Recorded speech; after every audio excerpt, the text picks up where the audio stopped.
Look, this is the moment everything changed. Trump announced Operation Freedom on Sunday afternoon with all the confidence in the world. His Secretary of Defense was out there. The chairman of the Joint Chiefs was briefing reporters. The plan was crystal clear.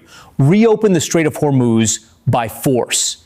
And then, 48 hours later, it was gone. Completely reversed. No explanation, no press conference, just gone.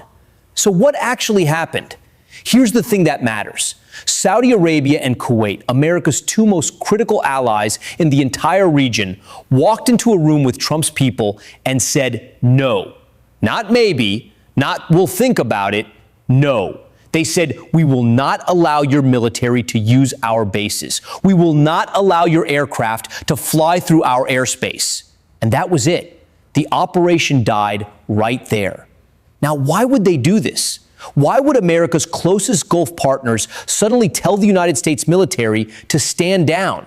Because they've been watching what happens when you get on the wrong side of Iran in this conflict.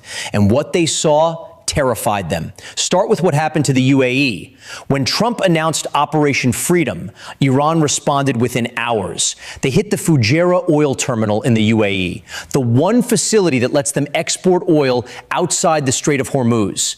That's not a minor target. That's the economic lifeline. And the damage was catastrophic.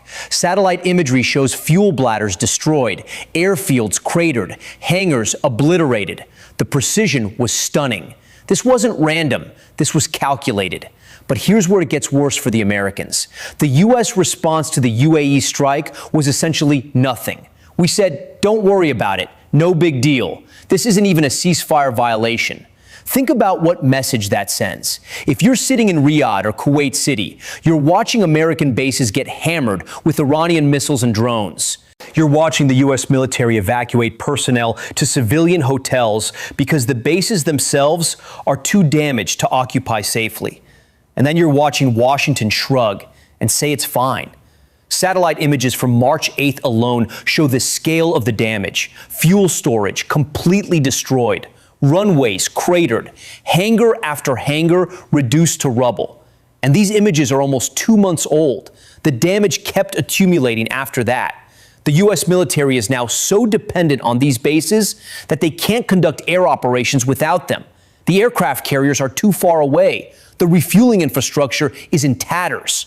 Without Saudi and Kuwaiti cooperation, the entire operation collapses. And Kuwait, they're in a different kind of crisis. They haven't exported a single barrel of oil in 30 days. 30 days. That's not a short-term disruption. That's an economic catastrophe. Even wealthy nations can't sustain that. The insurance companies won't insure tankers transiting a war zone. The commercial shipping companies won't risk it. So Kuwait's just sitting there, watching its economy hemorrhage while America tells them everything's fine. Meanwhile, Iran did something remarkable. Right after the news broke that the U.S. and Iran were close to some kind of deal, Iran launched a new permit system for trade through the Strait of Hormuz. They literally set up a website.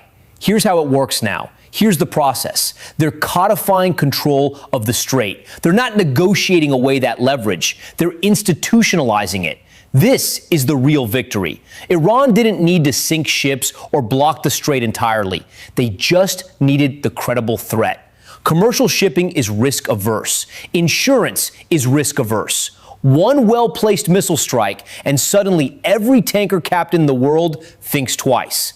That's how you control a choke point without firing another shot. Now, what's on the table for negotiations? There's supposedly a 14-point memorandum of understanding being drafted. 30 days of mutual easing. Iran eases the stranglehold on the strait. The U.S. eases its blockade.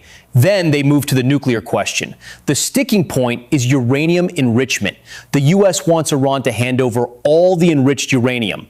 Trump said it directly, we're just going to get it. Iran said absolutely not. They'll downblend it. They'll give it to Russia. They'll allow international inspectors to verify in Russia. But they will not allow American personnel to extract it from Iranian soil. Think about what that demand reveals.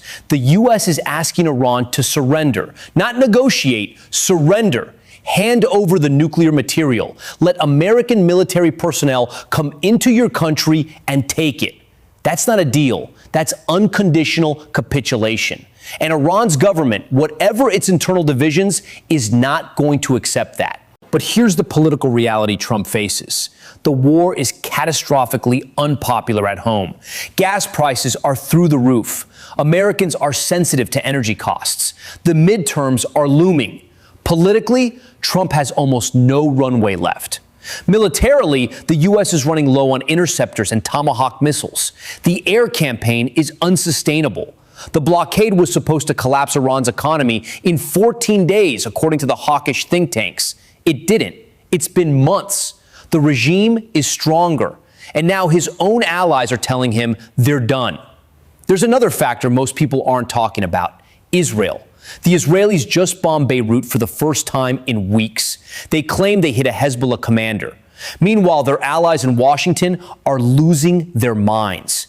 Hugh Hewitt interviewed Trump on Tuesday, and by Wednesday, he was on air saying the Iran deal was horrible and bringing on John Podhoretz to explain why. The neoconservatives smell weakness and they're circling. But here's what's interesting. The Israelis are staying quiet publicly. They don't want to be seen killing the deal in Trump's eyes. They're working behind the scenes. Lindsey Graham and Mark Levin are in Trump's ear. The pressure is constant. But Trump's options are genuinely limited now. What can he actually do? Bomb more targets in Iran? That won't change the regional dynamics. Launch another air campaign? Against what? The damage has already been done. The bases are destroyed. The allies are pulling back. The military resources are depleted. The political capital is gone. So what's left? Trump has to accept the reality that Iran has won the strategic competition. Not militarily in some conventional sense, but geopolitically. Iran now has effective control of the Strait of Hormuz. The U.S. bases in the region are damaged and unusable. American allies are abandoning the mission. The blockade failed. And Trump has to figure out how to sell this as a victory somehow before the midterms. That's actually his best option at this point. Take the deal, claim victory, hope the media cycle moves fast enough that everyone forgets what actually happened. Hope Americans have short enough memories that by November, this whole thing feels like ancient history. But the consequences are already locked in. Iran has proven it can deter American military action through precision strikes and economic leverage. Saudi Arabia and Kuwait have learned that hosting American bases makes them targets, not protects them. The entire regional security architecture that the U.S. built over decades is collapsing in real time. And the next time a president wants to project power in the Middle East, every ally is going to remember this moment. They're going to remember that the U.S. couldn't protect them. They're going to remember that American bases became liabilities instead of assets. So the real question isn't whether Trump can win this war. It's whether he can manage the diplomatic exit without completely destroying American credibility in the region. And based on what we're seeing, that's already a lost cause. What happens next is about limiting the damage, not achieving victory. The war changed the moment Saudi Arabia said no.